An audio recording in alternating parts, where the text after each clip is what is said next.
Good afternoon, everyone.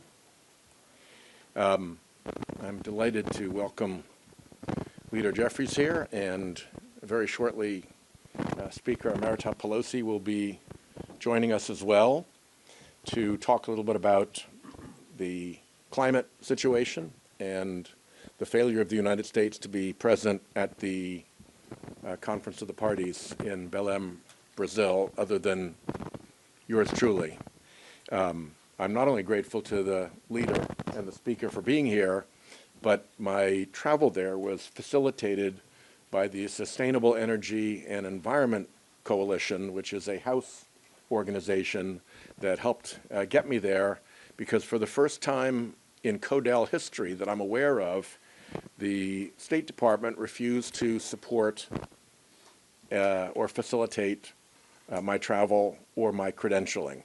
My credentials don't say United States of America, they say Global Legislators Organization for a Balanced Environment, GLOBE, because the State Department refused to support this. That's how bad the Trump administration has become. I went there to make 4 points. One, Trump does not represent the United States of government on matters related to climate.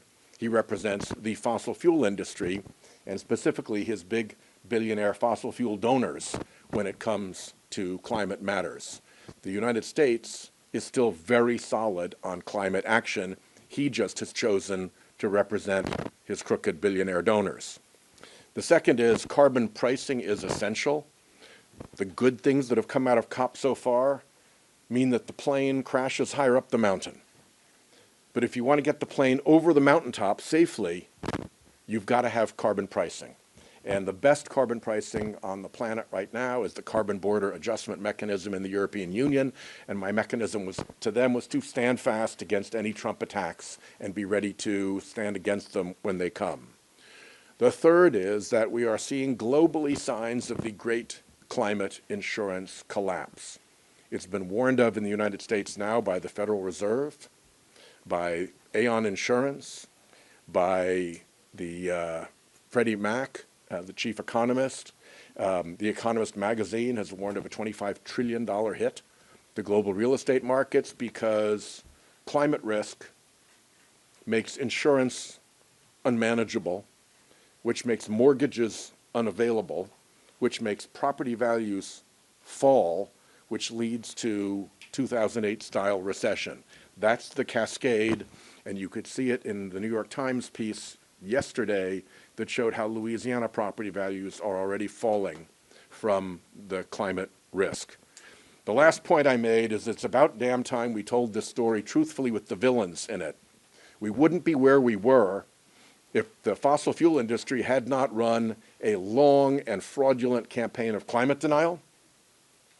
And we wouldn't be where we are if the fossil fuel industry had not, since Citizens United, used its power to spend unlimited dark money in politics and threaten and promise to spend unlimited dark money in politics to prevent reasonable, sensible climate action from happening. This is a story that has villains, and we need to talk about it in those terms.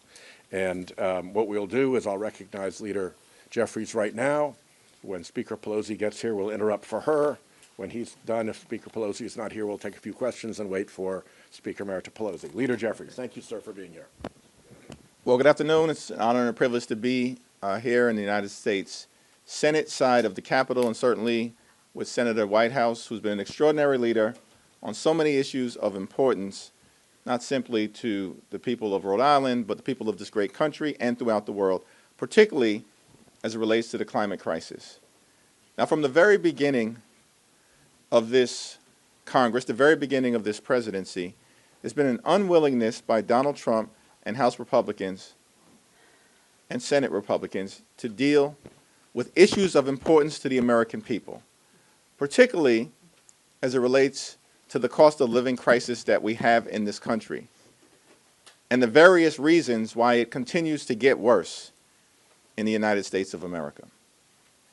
It's shameful that the Trump administration and the United States government chose not to be involved and engaged at the most recent COP conference, essentially ceding leadership on this issue in the world to our rival, China, and the Chinese Communist Party, while leaving America and Americans behind. Now, there's a direct connection between the climate crisis, which continues to grow more urgent by the day, and the rise of extreme weather events that are not a partisan issue because they hit blue states, purple states, and red states all across America. A direct connection between the climate crisis and the rise of extreme weather events that threaten the health, the safety, and the well-being of the American people, and a direct connection between the rise of extreme weather events and the homeowners insurance crisis that exists now in state after state after state. Homeownership has become unaffordable in far too many places, ripping away the possibility of home ownership for millions of Americans. And we know that home ownership has always been central to the great American dream. And so it's incredibly important that we deal with the climate crisis, because there is only one Earth. There is no planet B. We have no other option. We have to deal with protecting God's green Earth.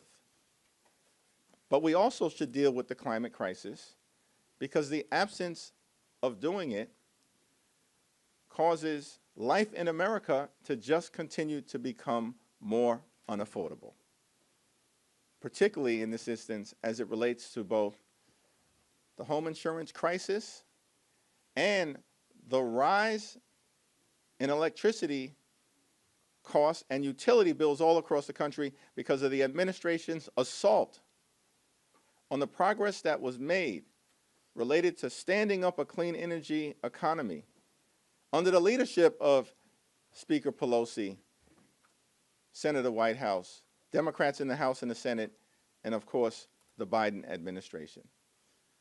Republicans have taken a sledgehammer to the clean energy economy, which hurts our ability to both deal with the climate crisis and hurts our ability to drive down costs for everyday Americans.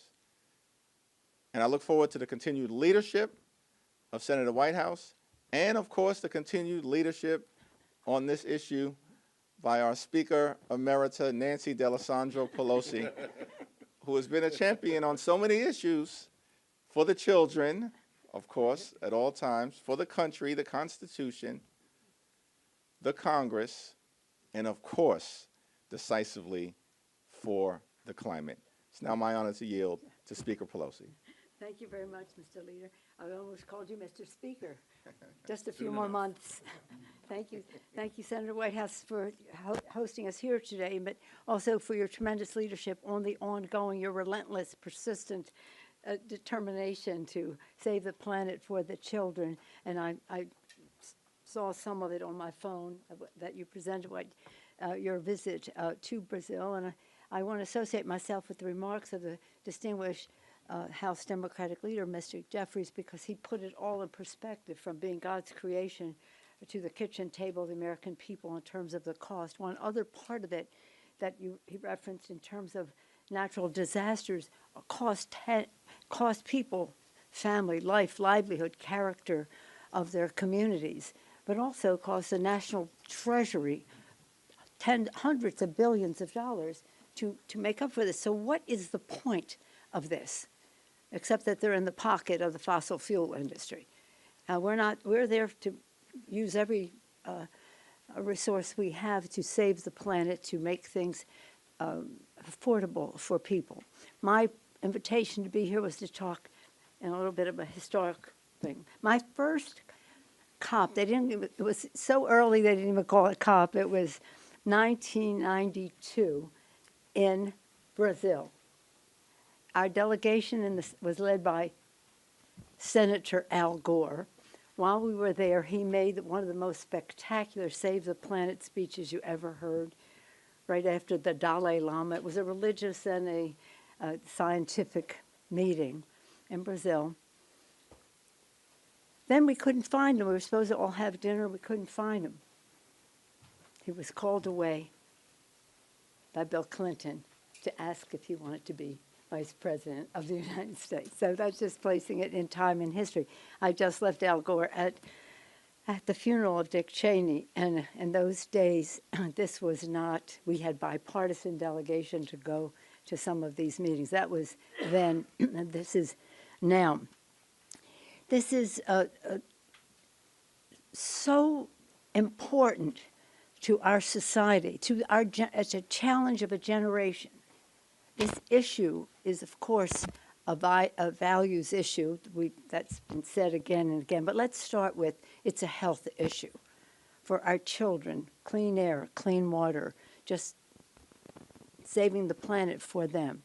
It's an economic issue in terms of green technologies and for us to be preeminent in the world instead of cutting off the funding for tax credits that enable us to be that, as they are doing with the IRA bill. It's a security issue. Security issues, we go around the world and study migration and the rest, much migration, especially from, well, the Northern Triangle in Central America. Many people were coming to the United States because of drought. They couldn't farm, and they didn't have food that they were growing for themselves. So it's a migration issue, and a migration issue is a security issue. So it's health, it's economic, it's a security issue because, well, we have the encroachment of deserts, the rising of the sea levels, the droughts, floods, everything else that goes with it, as the distinguished leader mentioned, so many of the natural disasters. And it is a values issue, as was mentioned. If you believe, as I do, that this is God's creation, then we have a moral responsibility to be good stewards. But even if you don't, we all agree that we owe it to our children as a value to pass on this planet in a way that is sustainable. And they have no belief in science. That it's the strangest thing. If science says this is what is causing the more intensity of storms and the rest of that, and government says we should do this, they don't believe in science, and they don't believe in governance. So two no's do not make a right. So we have a real problem here. And I will just close, did I say that already? By saying this. On this subject, and you both have taken us to this place, we have to have truth. We have to have truth in how this is all presented. That's not what they're doing. And we have to have trust in the policies, in the appeal that we're making to the American people to understand the connection to their kitchen table, their energy bills, and the rest. Second, in closing, when I was Speaker the first time, this is my flagship issue, President Bush was president, we passed the most fantastic energy bill working together. He wanted nuclear, I wanted renewables. We had a big celebration and a very big bill. President Bush, Nancy Pelosi as Speaker. And of course, we then went from energy, which is part of the climate issue, but then to the climate bill and passed the climate bill in the House. We couldn't get it passed in the Senate. It was, filibusters, don't want to go into that. But then, under President Biden, we were able to do that with the IRA legislation. So progress has been made. Now they're pulling it back. And why? Because it doesn't even go through the brain. Just the money goes in the pocket, the vote goes on the board, and the president insists on it. With that, I yield back. Questions? My question is for Speaker Emerita Pelosi. The Trump administration has repeatedly undercut efforts to address climate change, including removing the United States from the Paris Climate Accord and more recently, obviously, not offering any U.S. representation to COP30. Do you think that any efforts to ameliorate the climate crisis could be made under this administration? Well, I'm going to yield to you because you just came back and you saw the enthusiasm that 80 countries had that. I think it's going to be difficult. But I think the more the spotlight goes onto the Trump administration for its corruption, for the fossil fuel industry, for his donors. And the more we can compare that corruption and the terrible policy that it creates against where the American people want to be, it creates another wedge between the Trump administration and the people. And as particularly our House colleagues come to the November election, that wedge between the Trump administration and the people begins to have a big effect in those elections.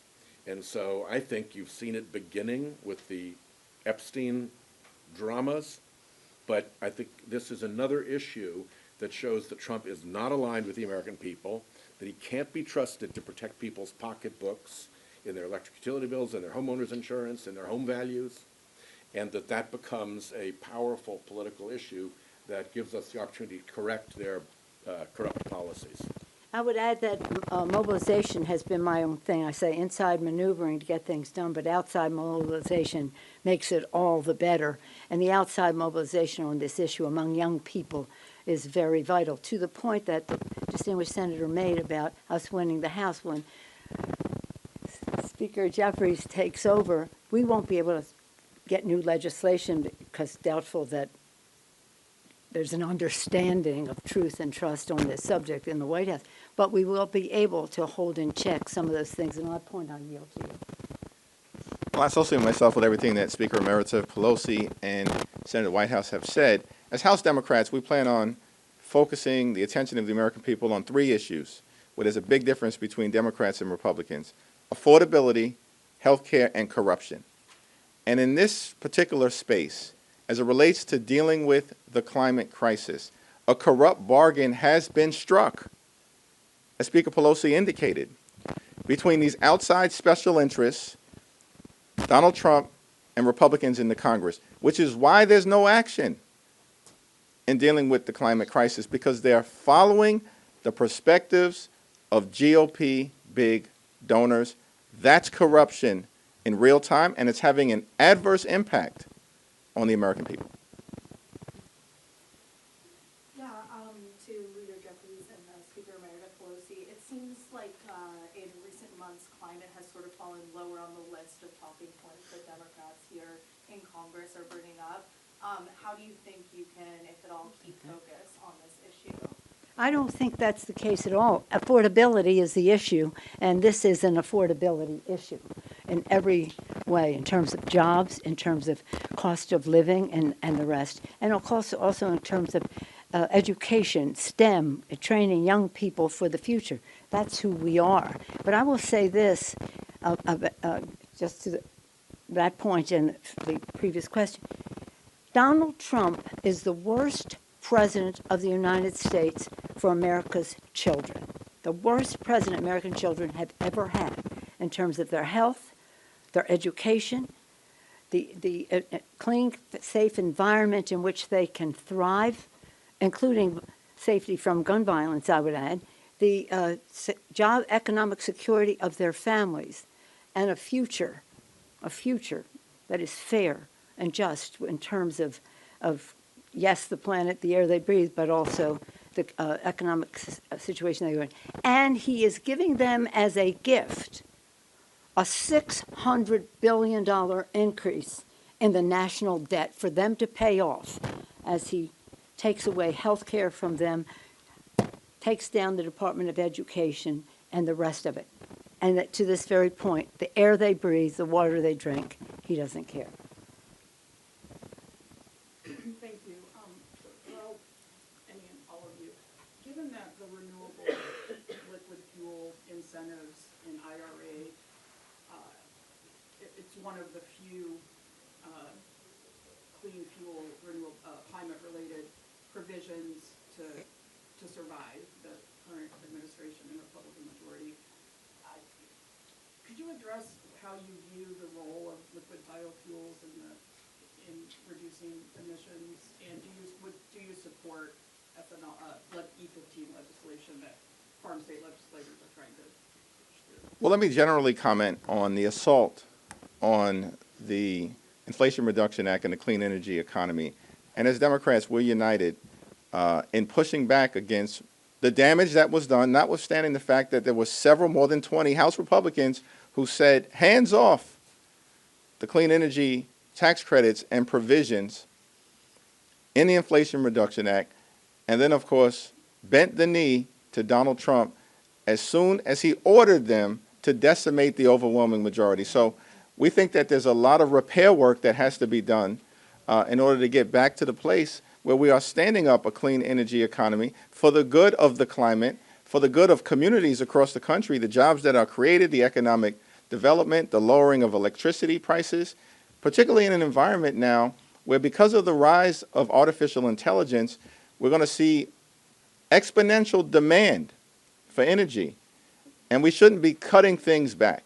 So in terms of ethanol and that particular dynamic, it's in the mix of things, right? Important to remain a part of the picture related to the future, but I'm really concerned about the damage that was done to renewables, to wind, to solar, and to the opportunity that really was groundbreaking coming out of the Inflation Reduction Act. As the ranking member on Environment and Public Works, I've told Republicans that it's something I'm certainly willing to consider, but waiting for their first offer. Should we do one more, and then the Speaker and the Leader have to go? Speaking of climate and the administration, tomorrow the administration has announced it's going to issue new regulations, pretty much gutting the Endangered Species Act. One of them says that you will not be able to consider matters such as climate change in listing species as endangered. I wonder, what's your reaction to that? Are you going to oppose that? Of course, this is all in keeping with their, well, let me say, use the president's language. He said this whole climate issue is the biggest con job in American history, always projecting his own vulnerability onto others. President Trump is the biggest con job in American history. And so what they're doing, again, this is God's creation. Everything in nature is connected. You can't just say we're going to do this or that and connect it from everything else in nature. But it's just as that's how they treat people. We don't want to have any differentiation with people either.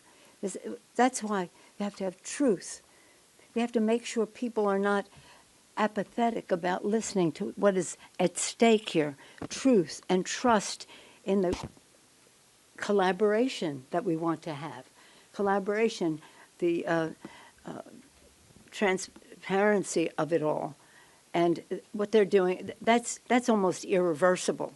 That's why it's really important for us to win this election so that we at least can hold up some of that. And then hopefully we can have some truth and trust in the Supreme Court so they don't let him get away with destroying God's creation. One of the points I made in Brazil is that at events like the COP, you see the smiling mask of the fossil fuel industry. Oh my God, they're in heaven. But if you want to see their true face, you look at what they are having the Trump administration do. And the depravity of the corruption, the depravity of the lying, and the disinterested in anybody's well-being other than the big donors, that's the true face of the fossil fuel industry, and we need to recognize that. Thank you all very much, and thank you particularly to the Leader and Speaker Emerita for coming over. Thank you. Did you want to say something on that? No, Well, what about the Endangered Species Act? Okay. yeah. The failure to protect endangered species represents an assault on the divine creativity of Almighty God, and we plan to strongly oppose it.